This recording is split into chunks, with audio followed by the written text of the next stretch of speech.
아니 그러니까 어떻게 봐요? 함께 보겠어요? 멀레 서로. 그렇죠. 몰래 보죠. 그러니까 이제 드라마 코피해주는 집이 많아. 네. 해외 나가서도 한 번도 내가 월급을 만져 못 봤어요. 왜요? 역시 공산주의는 그래서 안 되는 것 같아. 대한민국에서 이제 쌀이 들어오고 하니까 사람들이 고마워했어 사실은. 근데 9억만이 쓴 게 아니고 와 이거 한국 진짜 잘 사네. 이런 생각이 지금 사람들이 막 동요할 때야 그때 대한민국에 대해서. 안녕하세요. 평양에서 온 김서아입니다. 북한 외교관 출신 이일규 참사님을 모셨습니다. 본인 소개 부탁드립니다. 네, 안녕하십니까. 너무 저는 소개를 많이 해가지고 간단하게 할게요. 저는 북한에서 온 사람이고 외교관을 했어요. 북한 외무성에서도 있었고 쿠바 주재 북한 대사관 참사를 지내다가 2023년 11월 대한민국이 넓은 품에 안긴 이일규입니다. 감사합니다. 반갑습니다. 반갑습니다. 한국에서 지금 어디서 근무하시죠? 연구원에서 네. 일해요. 북한 문제를 전문적으로 연구하는 연구원에서 이제 연구위원으로 근무하고 있습니다. 김대중 대통령이 그 소위 말하면 햇볕 정책 했잖아요. 네. 대북 적분 정책을 햇볕 정책으로 하면서 그 햇볕 정책이 실제 고돈 제일 큰 공적이 그거예요. 북한 주민들이 한국에 대한 인식을 싹 바꿔놓은 거. 햇볕 정책이요? 햇볕 정책이라는 게 그거잖아요. 그 동화에서 나온 건데 이제 네. 그 겨울에 이 사람이 가는데 햇님이랑 그 바람의 신이랑 이제 경쟁을 했는데 이제 내가 누가 옷을 벗기냐 내기를 했는데 막 그 바람을 불고 그 옷벗으라고 하고 했는데 그러니까 오히려 더 추우니까 꽁꽁 입어. 그러니까 아무래도 저 옷 못 벗기겠다. 그러니까 햇님이 이제 내가 할게 하고 햇빛을 따뜻하게 비춰서 그러니까 더우니까 옷을 벗었다는 거야. 그 햇볕 정책이란 말이야. 그러니까 막 압박을 하는 것보다 스스로 체제 변화를 유도할 수 있는 그런 이제 그 유화적인 정책을 쓴다는 그게 네, 이제 햇볕 햇볕 정책 정책. 본질인데 이게 북한에서 만든 거예요? 아니죠. 김대중 대통령이 그때 당시에. 대북 접근 정책 방식이었다니까. 나는 이제 이게 좋다, 이게 나쁘다 이런 평가 안 해. 왜냐하면 난 국내 정치에 대해서는 아예 알지도 못하고 첫째 네. 알고 싶지도 않고. 근데 무튼 그때 김대중 대통령이 햇볕 정책이 북한 사람들이 이 한국에 대한 인식을 다 바꿔놨다. 지금까지 그게 와 있어.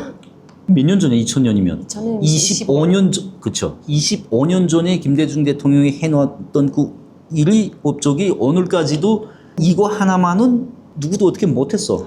2023년 12월 당주환의 8기 9차 전원회인가? 네. 그래서 김정은이가 족대적 두국관계 터뜨려 버렸잖아. 그 족대적 두국관계를 결심한 배경에는 여러 가지가 있겠지만 가장 기본적인 거는 뭐냐면 이 사람들이 한국에 대한 환상 빼야 된다. 빼지 않고는 내가 이 체제 유지하기 힘들다. 이게 가장 기본적인 배경이란 말이에요. 먹을 거나 주면서 그래야지. 그렇죠. 근데 사실은 김정은이가 2011년 김정일이 죽고 12년에 집권을 하기 시작하면서 사실은 김정은도 좀 변화를 추구했어요. 여러 가지 징후가 있었어. 변화 추구 징후가. 근데 그게 변화를 추구하면서 보니까 자기가 변하면 독재 체제 유지가 어렵다. 네. 해보니까 그러니까 할 수 없이 나는 변할 수가 없다. 이런 걸로 가는 거죠. 가장 기본적인 요인이 그거란 말이에요. 주민들이 한국에 대한 환상 빼기. 2021년, 22년, 23년, 3년 연속 3대 악법 나왔잖아. 맞아요. 결국은 주민들이 특히 MZ세대들이 한국에 대한 환상 이걸 박멸하겠다는 거야. 이 3대 악법이다. 그 정도로 이제 북한 주민들이 한국에 대한 환상이 크다는 거죠. 안동사상 문화배교법, 평양문화보호법, 청년교양보장법. 오, 그쵸? 잘하시네. 이 정도는 알고 있어야죠. 자, 그렇게 해서 또 외무성에 있으면서 가셔야 되잖아요. 어디가? 해외 가야죠. 쿠바에. 가야죠. 네, 언제 발령 받으셨어요? 내가 처음 발령받은 거는 이제 가족을 데리고 간 거, 2012년 9월 달에 이제 받았어요. 2012년. 거짓말을 했다. 2011년 9월 달. 2011년 처음으로 9월에. 이제 해외 갔어요. 그럼 김정일이가 죽은 것도 쿠바에서 접하신 거네요? 내가 쿠바에 나가서 몇 달 안 있었는데 비버가 나왔지. 출신성분에 대한 개념을 내가 오늘 명백히 좀 해줄게. 네. 대체로 대한민국 오는 사람들이 다 이제 북한은 출신성분 따지는 것이라고 하잖아. 근데 그것도 틀린 말을 또 용 아니야. 출신 성분이랑 사회 성분은 두 가지가 있어요. 근데 이건 언제 규정이 되냐? 내가 입당, 노동당에 들 때 성분 규정이 돼요. 내가 태어나면 오직 출신 성분밖에 없어. 사회 성분은 내가 노동당에 입당할 때 들어. 그럼 출신 성분은 뭐냐? 내 아버지가 입당할 때 아버지한테 노동당이 부여해준 사회 성분이 내 출신 성분이 되는 거야. 그러니까 크게 3개, 4개밖에 없어. 노동, 사무, 군인, 학생 성분도 있다고 하는데 나는 학생 성분이 있다는 말을 북한에서 못 들어봤어요. 내가 알고 있는 게 3개야. 그게 군인, 노동, 사무. 여기서 이제 제일 좋은 건 군인이죠. 성분 정치하는 국가니까. 그 다음에 좋은 게 노동. 노동계급의 사회라는 거야. 그 다음에 사무야. 사무가 좋지 않아도 나는 사무예요. 출신도 사무고 나는 사회 성분도 사무야.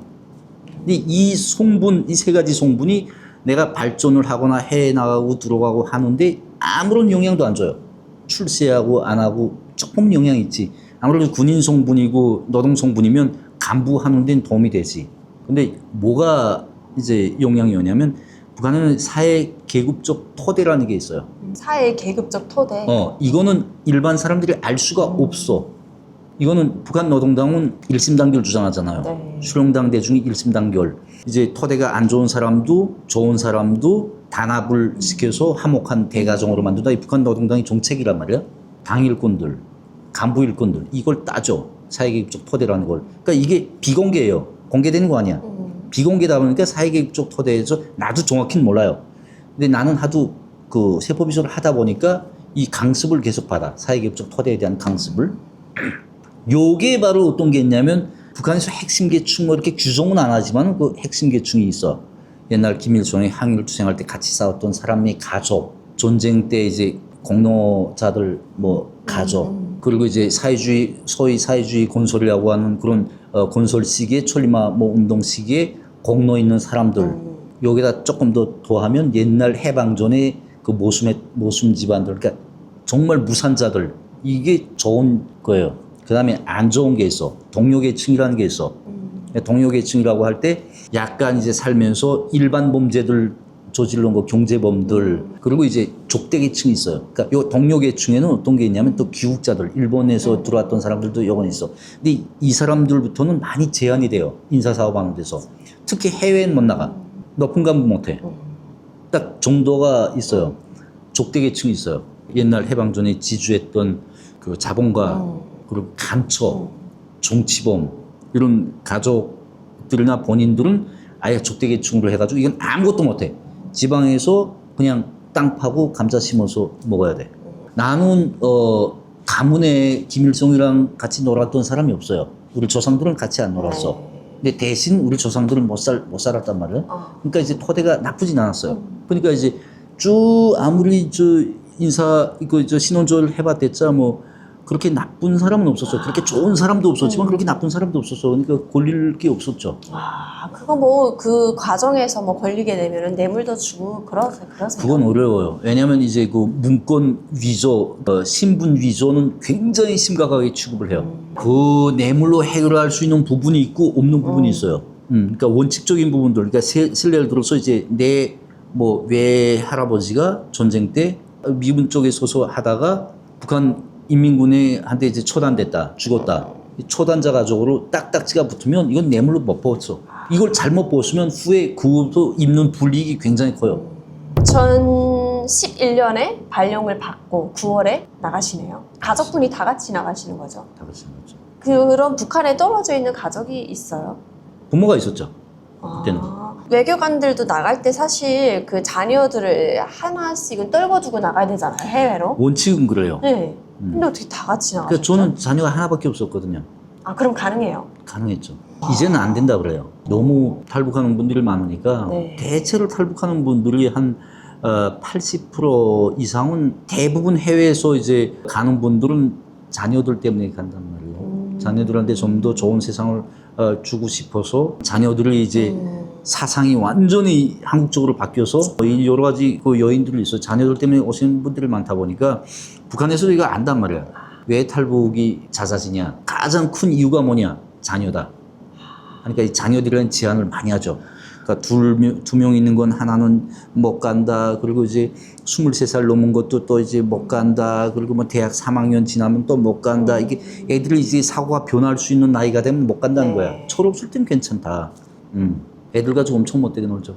자, 그럼 해외 나갔어요. 쿠바로 가셔서 거기 대사관에서는 어떤 일을 하셨어요? 우리 외교관들을 해외 나가면 이제 네. 여러 가지 그 직능 업무가 있어요. 직능이라고 하는데 내 직능이 있어요. 네. 그러니까 여기 와서 내가 해야 될 기본 내 과업이 뭐냐라는 걸 직능이라고 한단 말이에요. 다른 대사관들도 이제 보편적으로 모든 외교관들이 가지는 직능이 뭐냐면 첫째가 수령의 위대성을 그 대외적 권위를 수호한 거예요. 국제사회에 지니고 있는 높은 대외적 권위를 수호한다. 사기죠. 사실 내부에서는 굉장히 엄청 손존하지만 밖에 나오면 손가락질 하잖아요. 그걸 손가락질 못하게 하는 게 임무야. 대사관 임무예요, 그게? 임무예요. 두 번째로는 높으신 그 위대성을 선전해야 돼. 근데 우리가 그 높으신 그 높이를 다 알아야 선전을 하잖아. 위대성 선전 두 번째. 세 번째는 업적 선전이라는 게 있어요. 조국 통일에 싸우신 업적, 조국 해방에 싸우신 업적, 부강한 사회주의 국가 건설 업적에 싸우신 업적, 그리고 최근에는 주민들의 행복한 생활을 위해서 불철주야 노고를 바쳐가시는 그 업적, 이걸 선전을 해야 돼요. 주택 건설하면 다 이건 김정은이 업적이야. 양로원 건설하면 다 김정은이 업적이야. 마식령 스키장 만들어도 김정은이 업적이야. 선전해야 되네요. 선전해야 돼요. 엄청 요란하게 선전을 해요. 막 하는데 선전하다 보면 좋은 사람, 그러니까 좀 우호적인 사람들은 그냥 듣고 말아. 조금 비호적인 사람들은 아니 그 대통령이 그 집 건설하는 것까지 상관해? 전문가도 아닌데. 막 그런단 말이야. 근데 그러겠으면 그러고 말겠으면 우리가 할 일만 하고 업적 선전만 하고 하면 끝나니까. 그게 기본 직능이야. 첫째. 두 번째, 양자관계 발전이라는 게 있어요. 쿠바하고 내가 쿠바 대사관 갔으면 쿠바하고 북한과의 관계 발전이 양자관계 발전이에요. 북한식으로 표현하면 쌍무관계라고 그래요. 한국 와 보니까 양자관계라고 그러더라고. 쌍무관계 발전인데 쿠바 같은 경우는 좀 특수한 점이 뭐냐면 쿠바, 시리아 그 두 개 나라만큼은 한국이랑 수교를 안 한 유일한 나라들이었잖아요. 그러다 보니까 한국과의 수교를 조직파탄시키는 게 주요 직능 중에 양자관계에서의 주요 첫 번째 직능이야. 사실 뭐 북한이 쿠바로부터 이제 얻어갈 게 없어요. 쿠바도 북한한테 얻어갈 게 아무것도 없어. 그러다 보니까 말 대 말 외교밖에 없어. 주고받는 얘기는 아무것도 없어. 그러니까 이제 그 무서운 거예요. 한국과 쿠바가 만약 수교를 한다 하면 말 대 말 외교 안 하잖아. 쿠바가 한국에 대해서 가져오고 싶은 게 엄청 많잖아. 한국이 또 투자할 수 있는 영역이 엄청 많잖아. 북한은 없어. 그러니까 맨날 가서 한국이랑 수교하지 마라. 부탁이다. 옛날 그 우리 김일성 동지가 얼마나 너네 많이 도와줬냐. 사람이 우리가 있어야 된다. 뭐 이런 식의 논리를 가지고 계속 압박을 하는데 나 같은 경우는 기본 양자관계를 기본 담당해 보다 보니까 쿠바의 북한에 대한 동향, 쿠바의 한국에 대한 동향, 한국이 쿠바에 대한 동향과 움직임을 항시 캐치해가지고 분석을 해야 돼요. 이게 신뢰를 들어서 쿠바에서 화재가 났어. 대형 화재가. 쿠바에서요? 근데 한국 정부가 뜬금없이 20만 불을 유니세프를 통해서 지원을 해버렸어. 그러니까 이걸 분석을 해야 돼. 한국 정부가 쿠바에 이런 지원을 하게 된 배경은 뭐며 목적은 뭐며 이 향후 수교에 어떤 영향을 미칠 것인가를 분석을 해서 보고하고 차단하기 위한 대책을 만들어야 돼요. 이 동양 변화를 차단하기 위해서는 어떤 대책을 이런 걸 항시 연구하고 대책을 만들어야 되는 임무가 바로 여기에 있었죠. 세 번째는 다자관계예요. 다자관계라는 게 뭐냐면 유엔을 둘러싸고 이제 북한에 대해서 대북 압박이 징벌적인 조치가 많잖아요. 제재, 규탄, 인권으로 공세하고 쿠바가 북한을 지지하게끔 설득을 해야 돼요. 이게 다자 외교인데 네 번째가 뭐냐면 경제 외교야. 도둑질이야 이거는. 쿠바에 발전된 기술을 도둑질을 해야 돼요. 쿠바가 북한에 투자하게 만들었는데 쿠바가 돈이 있어요? 그러니까 쿠바에 발전된 기술들을 이제 도둑질을 해오는 거지. 공강 분야에서 이제 선진 기술들을 도둑질을 해오는 거야. 그 대사관의 인원은 몇 명이에요? 쿠바 대사관이 좀 컸어요. 직원이? 대사관 중에서 제일 큰 대사관이 그 중국 대사관. 100세대 정도, 조금 더 됐대. 100세대 정도 더 됐대. 내부가 진짜 크더라고요. 맞아요. 거기는. 러시아 대사관. 그 다음이 쿠바 대사관이었던 것 같아. 거의 20세대였는데 이제 그 남편, 아내, 애들까지 합하면 그래서 평균 한 50명 정도 규모였어요. 50명? 50명이 그렇게 많은 것 같지도 않은데? 50명 엄청 많지. 그래요? 캄보디아도 좀 꽤 있었는데? 캄보디아보다는 훨씬 크죠, 쿠바가. 마당에 50명 한번 세워봐요. 얼마나 많은지. 다 온 가족이 다 합쳐가지고 그렇게 그쵸. 되는 거죠. 20가구. 20가구가 굉장히 많은 거예요. 그럼 하루 일과는 어떻게 돼요? 대사관에서?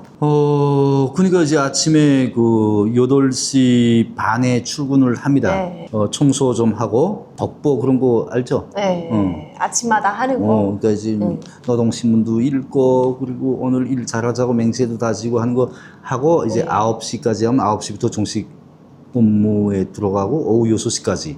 점심 1시간. 아침에 그 덕보하는 것만 빼면 똑같아요. 네. 근데 말이 6시까지지, 우리 같은 경우에 6시에 퇴근하기 어려워요. 계속 할 게 많으니까, 그냥 한 7시 정도까지는 있어야 돼요. 대사관에. 그럼 북한에서 그 월급이 3,000원이셨는데 그 대사관에 나가서 월급은 얼마 받으셨어요? 한 달에? 내 너임은 500불. 한 달에 500불. 그러면 하나로 500불이면은 한 65만 원 정도? 그때 당시 5, 4, 20. 그걸로 명이 생활을 해야 되는 거잖아요. 아이 국제학교도 가고. 그럼 모자라잖아요. 못 살아요. 70만 원 가지고 못 살고. 턱없이 모자랄 것 못 같은데. 살아요. 못 살고 장사하는 거죠. 주로 뭘 하셨어요? 시가. 본인이 잘 못해요? 잘 되죠. 그 시가를 이제 쿠바 시가가 미국이 제재받다 보니까 못 나가잖아요. 네. 근데 쿠바 시가에 대한 수요는 굉장히 많아요. 이게 이제 미국에서도 쿠바 시가에 대한 수요가 높고 특히 이제 중국이나 이런 유흥업소들에서 이제 한 대씩 이렇게 팔아요. 술 마시면서 이제 시가 피우는 쿠바 시가를 물고 있으면 굉장히 이렇게 커져 보이고 막 그러니까 제재받다 보니까 나가지 못해. 해외로 이렇게 그렇죠. 수출이 안 되죠. 수출이 안 되고 쿠바 시가 엄청 비싸요. 10대짜리도 있고 25대짜리도 있는데 평균 한갑이 그저 한 1,000불 다 넘어가요. 물론 800불, 700불짜리도 있는데 그건 좀 저렴한 거고 1,000불 넘어간단 말이에요. 25대 또는 10대. 근데 우리는 그걸 현지에서 한 5, 60불에 산단 말이에요. 사서 저기 갔다가 한 1,000불 정도에 팔면 한갑이 이윤이 얼마나요? 1,000불이라고만 봐도 950불 이윤이 난단 말이에요. 그걸 이제 한 번에 갈 때 한 몇십 각씩 어디로 북한 갈 때도 가지고 가요? 북한에 가져가는 게 중국에 갖다 팔죠. 중국에서. 그걸 누가 사요, 그럼? 중국 사람들이 사죠. 중국 사람. 그럼 또 거기 또 북한에서도 상납하라는 거 있잖아요. 그게 상납이라는 개념이 뭐냐면 우리 외교관들은 물론 상납이 여러 가지가 있어요. 이제 무역 매해 정상적으로 이제 바쳐야 되는 이제 계획분이라고 해요. 어느 정도예요, 그럼? 그래서 1인당 한 3만에서 5만 불 정도 돼요. 무역하는 사람들이 3만 달러? 3만 달러에서 5만 달러 정도. 그럼 1년에. 한 4, 5천만 원 정도를 그죠. 상납을 하는 거네요. 그쵸. 1년에. 그렇죠. 그럼 대사관은요? 외교관들은 그 상납 제도가 없어요. 우리는 계획분이 없다. 그러니까 우리는 그 돈벌이 기관이 아니잖아요. 네. 용리 기관이 아니란 말이에요. 그러다 보니까 우리는 그렇게 정기적으로 상납하는 자금은 없어. 대신 지원 자금이 많아요. 후원, 지원 자금이 많은데 김정은이 핵잠수함 건조하는데 한번 참관하면 원수님이 혁명 노고를 우리가 도로 들자 해가지고 돈 1인당 100달러씩 모아가지고 바쳐요. 그러면 이제 외무성에서 이만큼 이제 바쳤다, 애국심을 가지고 바쳤다. 그러니까 이런 게 매달 있어, 계기가. 지들이 줘야 되는데 오히려 반납을 해야 되는 상납을. 그러니까 그게 굉장히 눈치 보여. 쥐꼬리만큼 월급을 500불. 나는 북한에 있을 때도 그렇고 네. 해외 나가서도 한 번도 내가 월급을 만져 못 봤어요. 왜요? 우리 집 사람이 저를 가져. 들어오는 거를. 본인이 재정이니까 본인이 저를 이제 가져버려. 당연하죠. 당연한 거고 다 쓰는데 해외 나가면 남자들이 돈 쓸 일이 그렇게 없어요. 나가 다니질 못해요. 굉장히 자연스럽지가 않아. 안 내보내. 통제를. 해외는 엄격해요. 그거는 별로 나갈 일이 없어. 나갈 일이 없으니까 돈 쓸 일이 없어요. 그러니까 이제 와이프들한테 이제 피곤하게 안 놀지. 근데 대신 지원 자금 낼 때마다 정말 별하별 아부와 아첨, 아양 다 떨고 해서 겨우 이제 100달러 타서 또 지원 자금 바치고 그러고는 또 여고도 먹고. 사모님한테. 당연하죠. 대사관에 쿠바에 시가가 있으니까 장사했을 거 아니에요. 벌이가 안 되는 사람들도 많을 거 아니에요. 쿠바 같은 경우에 눈 하나 없지 않으면 다리 하나 없지 않으면 팔 하나 없는 사람은 못해. 근데 눈, 코, 입, 팔, 다리 있는 사람은 다 해요. 그럼 어느 정도는 다 해서 먹고 다 어느 정도가 아니라 다 해요. 다 똑같이 해 먹어. 근데 이제 유럽 같은데 네. 소유럽 네. 거기 나간 사람들은 진짜 좀 못해요. 못한 건 아니야. 왜냐면 그 사람들도 외교관이 특전이 있잖아요. 네. 그 특전 공간으로 해서 이제 면세 공간을 노려요. 면세 공간을 노려가지고 이제 술, 담배 이런 걸 사. 저녁 그 레드 레벨을 하게 되면 이제 상점에서는 20불에 팔아. 근데 면세 공간을 타면 10불에 사요. 10불이라는 차이가 있잖아. 그러니까 15불에 주재국 사람한테 팔아. 그러니까 5불이 남는단 말이야. 그런 식으로 해서 그 면세 공간으로 돈을 조금씩 벌어요. 예, 그 벌어봤댔자 얼마 되지 않아. 정말 얼마 되지 않아요. 이 사람들은 이걸 모아서 주머니에 요차고 보는 게 아니고 자기네 먹고 사는데 조금 보탬이 되자고 하는 정도밖에 안 돼요. 남아프리카, 파키스탄, 베트남, 중국, 쿠바 뭐 이런 데 가 있는 사람들은 이게 법이 조금 째지 못한 네. 지역 있잖아요. 코뿔, 소뿔, 코끼리 상아, 베트남이 차, 이슬람교니까 이슬람교도들은 이게 술을 못 먹어요. 돼지고기를 못 먹어. 법이 그래요. 근데 못 먹냐, 실제? 엄청 잘 먹어. 그러다 보니까 외교관들은 그 면세 공간을 통해서 그걸 수입을 해요. 술, 고기 이걸 해서 현지인들한테 팔어. 근데 여기는 오히려 이제 비싸게 팔아요. 네. 여기서 $100에 샀으면 $200에 팔어. 그래요? 200달러에 사서 이 사람들 기름 깔고 앉아 있으니까 돈은 많아요. 그러니까 그런 공간을 다 이제 찾아서 이용해서. 하는 거지. 그럼 거기 쿠바에서 뭐 한국 마트나 뭐 사모님들은 장을 어디서 보세요? 장 보러 나가야 되잖아요. 아무리 통제해도. 쿠바는 진짜 불쌍해요. 한국 마트도 지금은 생겼더라고. 수교한 이후에 조그만 거 하나 생겼어요. 내가 김치 안 좋아하잖아요. 네. 김치 안 좋아하게 된 건 그 많이 먹어야 김치도 맛있는데 못 먹어. 배추가 없지, 고춧가루가 없지, 뭘 가지고도 안 먹어. 그러니까 그 대상한 부인들이 그걸 양배추 있죠? 네. 양배추 갖다가 이제 호육해서 난 그거 한국에 와서 아직도 그거 뭐라고 하는지 몰라. 그 북한에서 사자고추 하는 거 있잖아. 이게 피망? 파프리카? 이제 큰 거 있잖아. 네. 맵지 않은 거. 네, 파프리카. 색깔만 내는 거. 그걸 이제 분쇄해가지고 이제 집어넣어. 색깔 이상하겠다, 내겠다고. 그럼. 고춧가루 대신 색깔 내겠다고 파프리카를 넣어요? 맛이 없어. 근데 그것도 대선 사람들은 맛있다고 잘 먹어. 네. 맛이 없어. 뭐 그럼 뭐 한국 뭐 접할 일이 크게 없었겠네요. 쿠바에서는 제가 한국 쪽 팔 일이 많이 없었죠. 그럼 사모님들은 내가 죄 돌았지 뭐. 한국어 수교 못하게 내가 앞장에서 네. 막았잖아. 그러다 보니까 내가 크게 독을 못 봤어. 한국이라 쿠바에 수교 때문에 그 참사님이 한몫하셨죠? 그렇죠? 조금 했어. 뭐 어쩔 건데. 제가 뭐 어쩔 건 없고. 음. 그럼 그때 마트는 뭐 어디 가서 장을 봐요? 쿠바가 제일 힘든 게 그거예요. 이제 그 상점, 쿠바에도 이제 그 시장도 있고, 장마당도 있고, 상점도 있는데 물품이 너무 없어. 먹고 살기 너무 힘들어.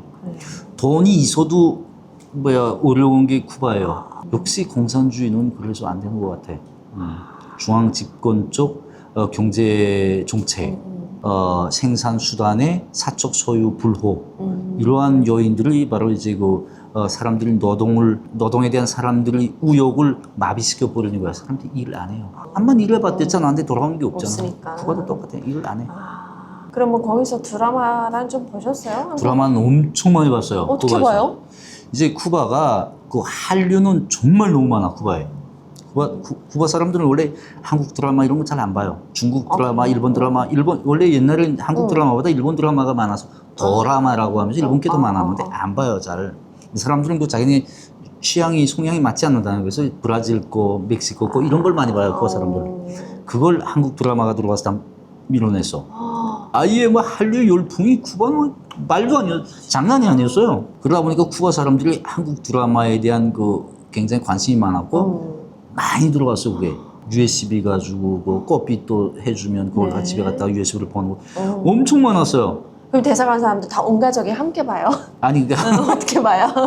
함께 보겠어요? 멀리 서로. 그렇죠.